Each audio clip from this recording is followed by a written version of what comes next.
I'm Marty Stouffer. Before dawn they come, haunting their ancestral grounds like ghosts of a time long past.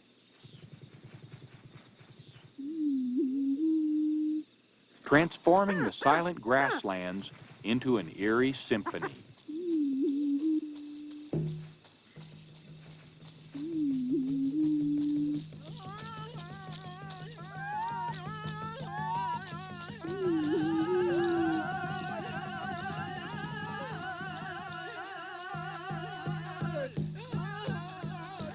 Their rituals inspired the first humans who shared the prairie with them.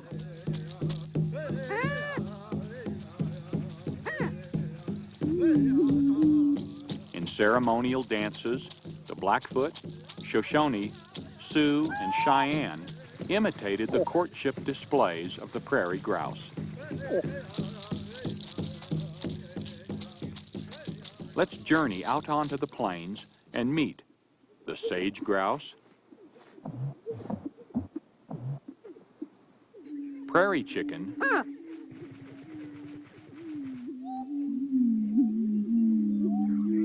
and sharp-tailed grouse.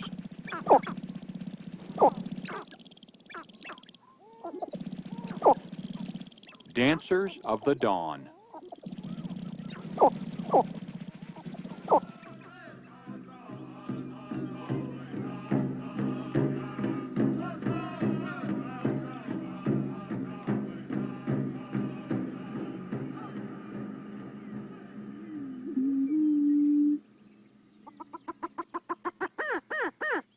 The greater prairie chicken clings to existence on remnants of native grassland. Each spring, the colorful males greet the sunrise with rhythmic dances and haunting songs, interspersed with chicken-like cackles.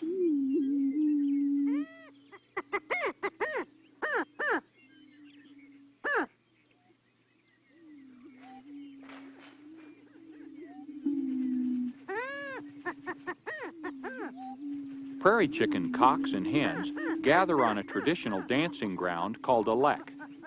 Up to 50 males may vie for the attention of the shy, drab hens.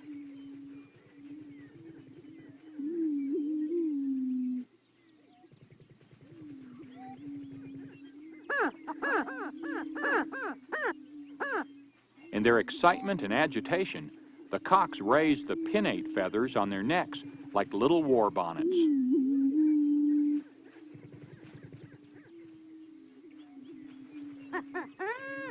Forcing air in and out of drum-like neck membranes called tympanum, which are actually part of an enlarged esophagus, they produce strange melodic tones.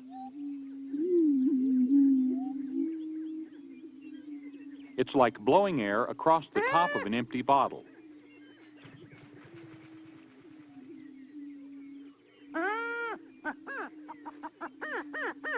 During courtship, their bright yellow eyebrows, called ocular combs, grow more pronounced.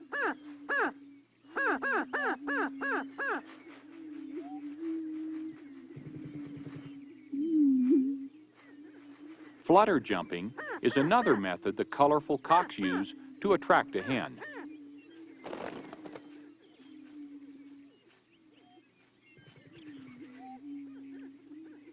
A male's position in the middle of the lek is thought to be another key to his breeding success. Jousting for one of these central positions often results in short, violent skirmishes.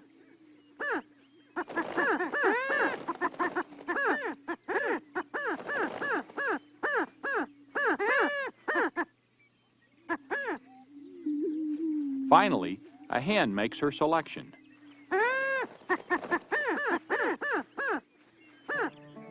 Yet even in mid-copulation, a cock's breeding rights may be challenged.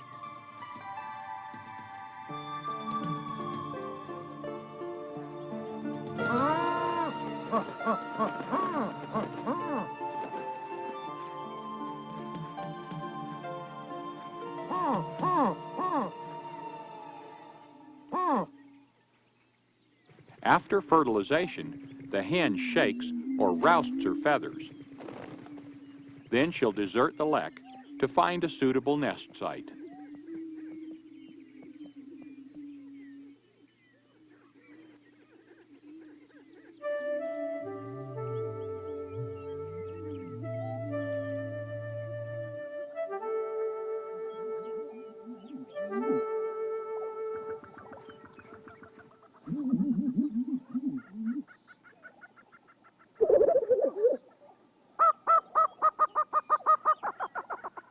The lesser prairie chicken is almost identical in appearance to its slightly larger relative.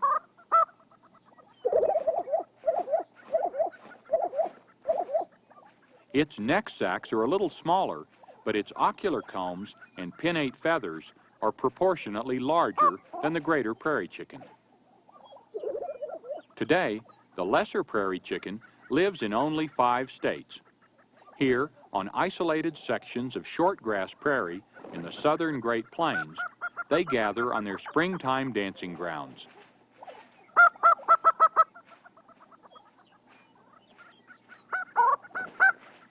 Fighting is intense.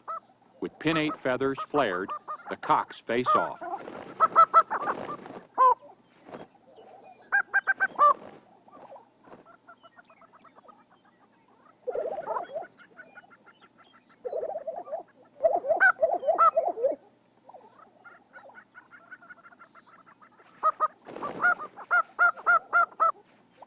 Though spurring will occasionally dislodge feathers, most contact is relatively harmless.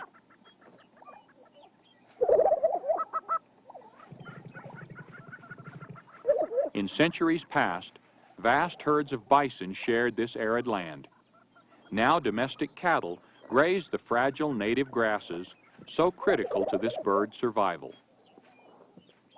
Light to moderately grazed lands will still support grouse, but on overgrazed areas, these colorful little dancers are not to be found.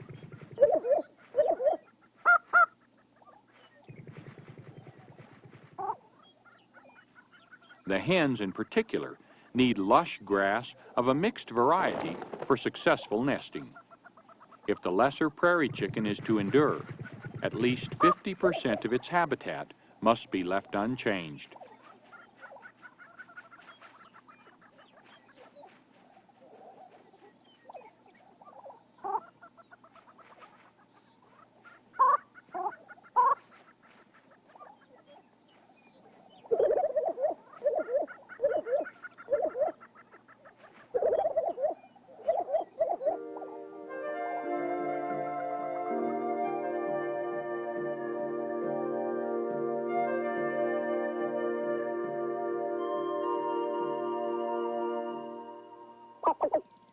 Farther to the north, from mid-Colorado to the Alaskan tundra, lives the sharp-tailed grouse.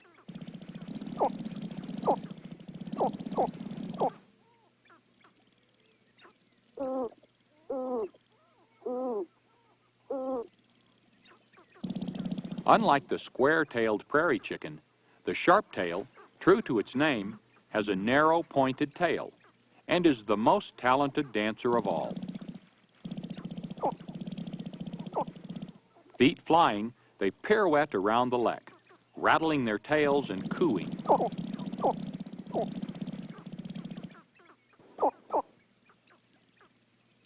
With outstretched wings, sharp-tailed cocks maneuver like miniature jets, taxiing for dominant positions on the lek. Even in slow motion, their rapid dance is almost a blur.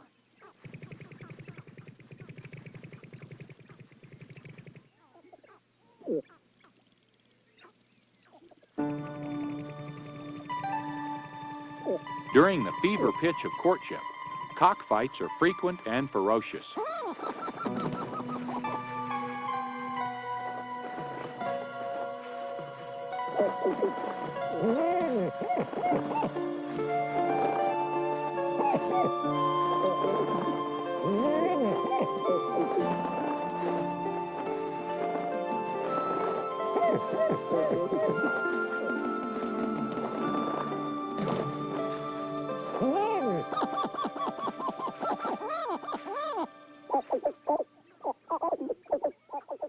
The feathers along a sharp-tail's back are thick like armor plating.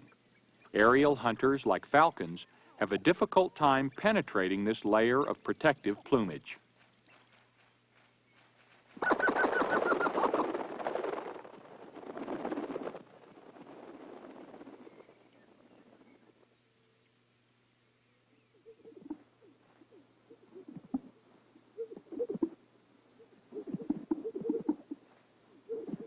The slowest dancer of the grouse family is the handsome sage grouse of the high plains.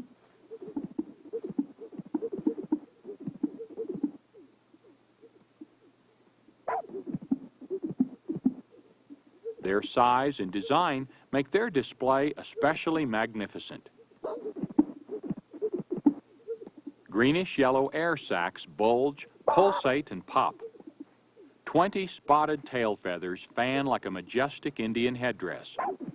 Elongated filiplumes along the neck flutter in the sage-scented early morning breeze.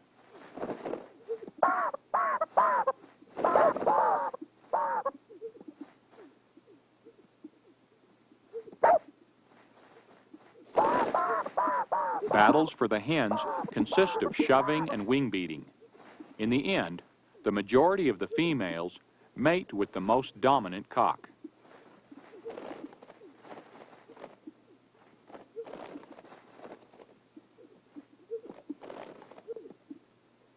In slow motion, the intricate pattern of air sac inflation is one of the most amazing sights in all of nature.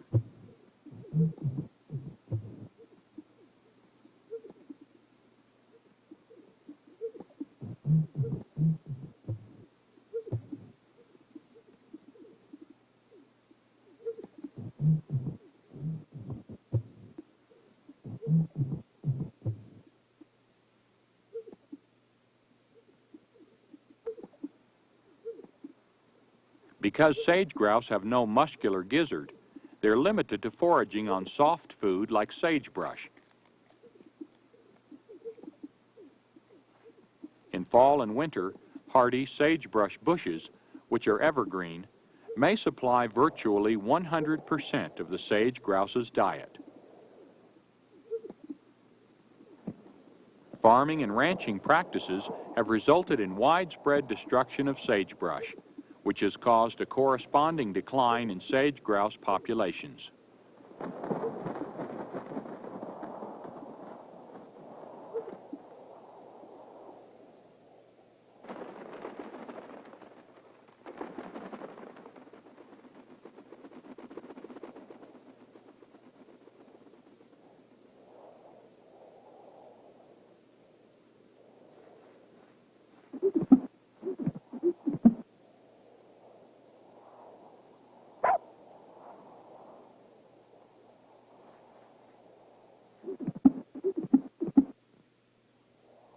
By mid-morning, the flock has flown off to feed, leaving a master cock and his hen alone on the lek.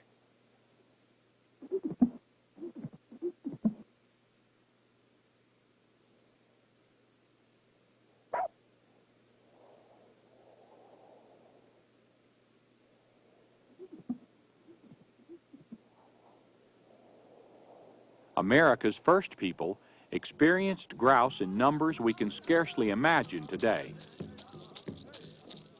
They were so impressed with the dancing birds that the movements were incorporated into tribal ceremonies.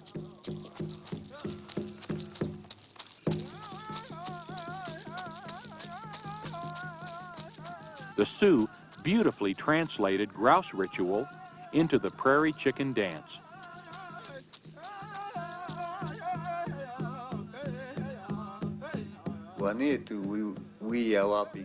These winter counts are paintings of events of past years. They're like history books of our people. Along with the buffalo, our ancestors hunted birds like prairie chickens and crane.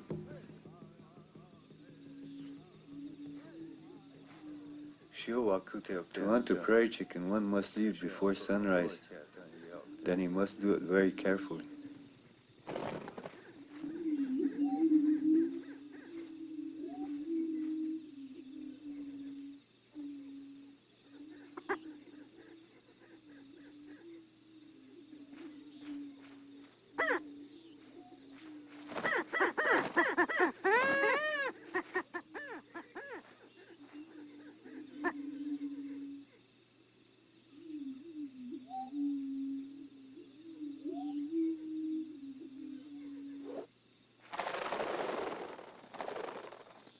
The ingenious use of every part of the buffalo by the Plains Indians is legendary.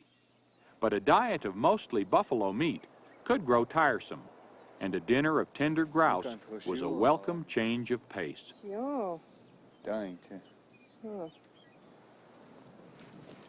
The brave tells his family of a grouse lek nearby. The word is quickly passed through the small encampment. Aloha. Donashio. Washte. Inachi. Shio, Luchella. Maya, inisting Lena Iwati.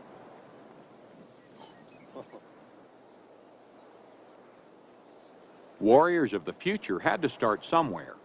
Hunting for a prairie chicken nest might have been a young Sioux's introduction to subsistence living on the wide, unbroken prairie.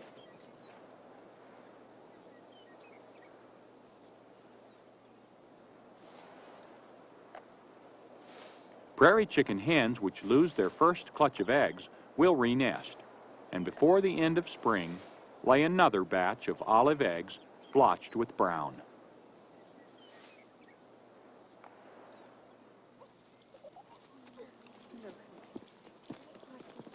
Often, at the end of the day, young aspiring Sioux were told not of buffalo, but of grouse. For an Indian child, like children the world over, it was a time to let the imagination take flight. This feather on my arrow is from a flyer. We've used the feathers, other things we get from the flyers in our way of life.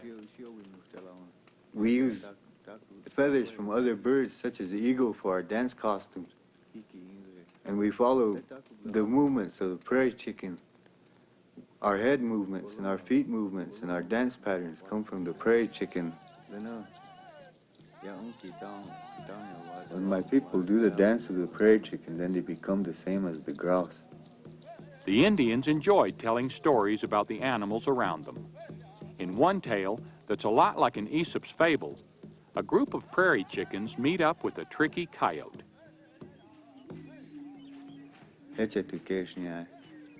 The tricky coyote was hungry, so he was traveling along the creek, when up on the hill he seen some prairie chickens dancing. So he took his bag of tricks and went up that way. When he got there, grandmother prairie chicken didn't trust him, so she asked him what he was doing there. He told her that he had magic songs in the bag. Use these magic songs, they'd be better dancers. Let's Tricky coyote finally got mother prairie chicken to dance, her eyes shut with the rest of them. And as they were dancing, he was grabbing them one by one and putting them in his bag.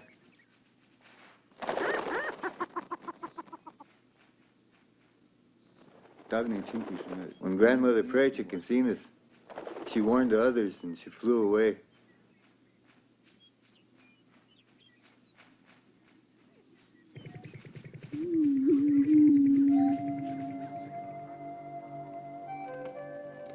Today, the coyote can't trick the prairie chickens that way anymore. And all little boys shouldn't believe what someone has to tell them.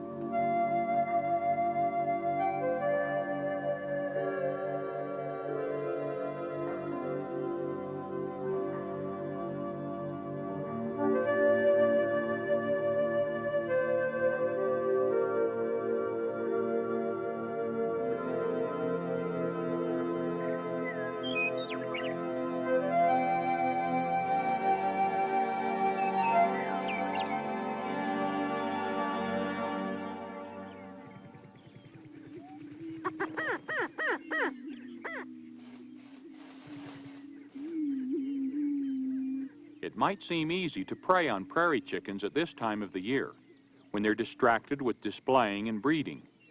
But the leks are usually surrounded only by low vegetation, and they're located on high ground with a 360-degree view.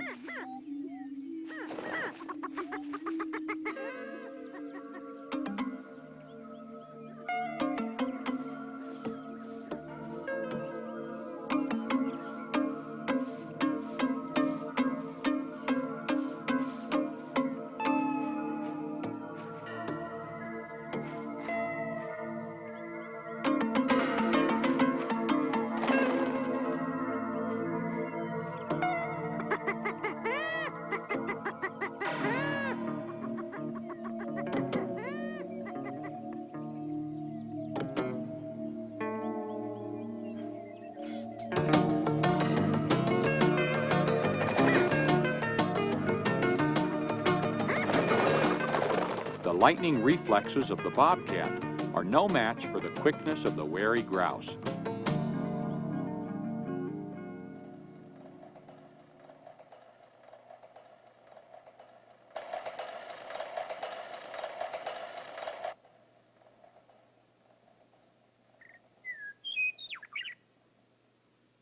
Even in late spring, the many prairie ponds may be covered with ice for a few hours after sunup. For a lesser prairie chicken, the ice poses a perplexing problem.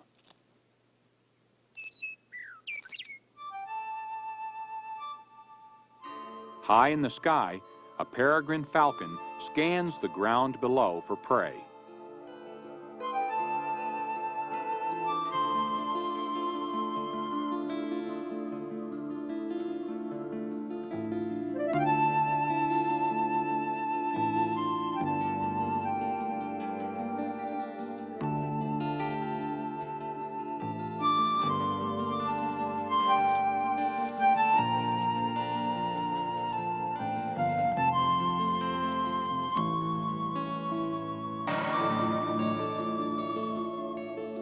The falcon circles, and the prairie chickens flock together.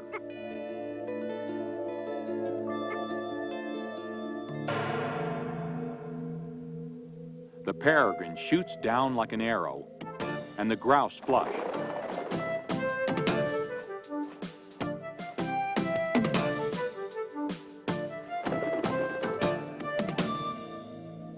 No bird is faster in a dive than the peregrine, but millions of years of evolution have made the grouse even faster in level flight.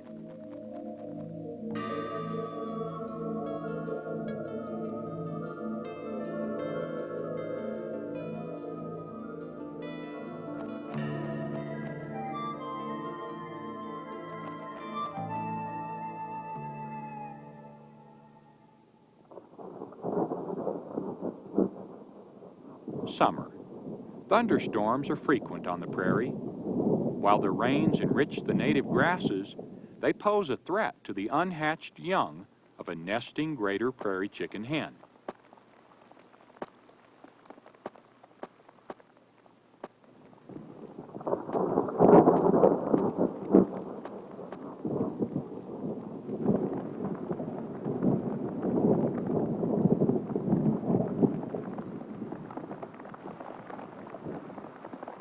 Through rain or even snow, she will endure. The future of her kind depends on her. For 3 weeks, she will patiently incubate the eggs, motionless and stoic. Habitat is particularly critical now during nesting season. Large tracts of undisturbed prairie are crucial for concealment of a nest.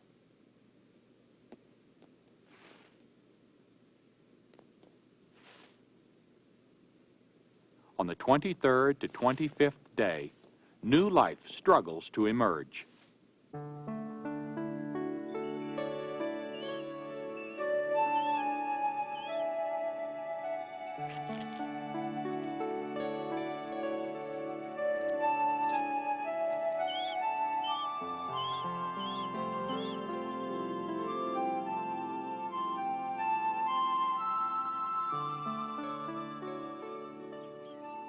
Broods of 5 to 12 chicks will hatch in good years.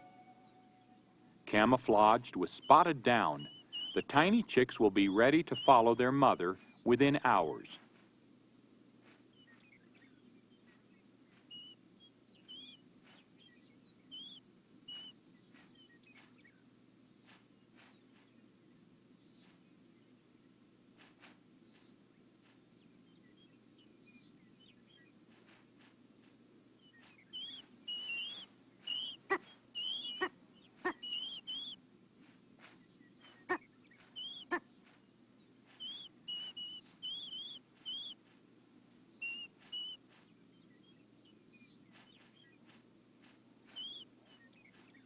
If all goes well, they will survive to take their place on the prairie. And one morning, rising to a grassy knoll, they will become dancers of the dawn.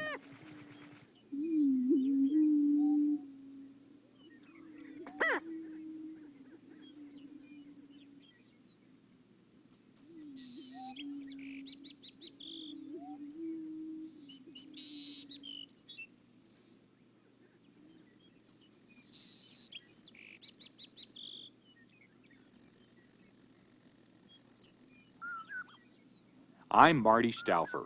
Until next time, enjoy our wild America.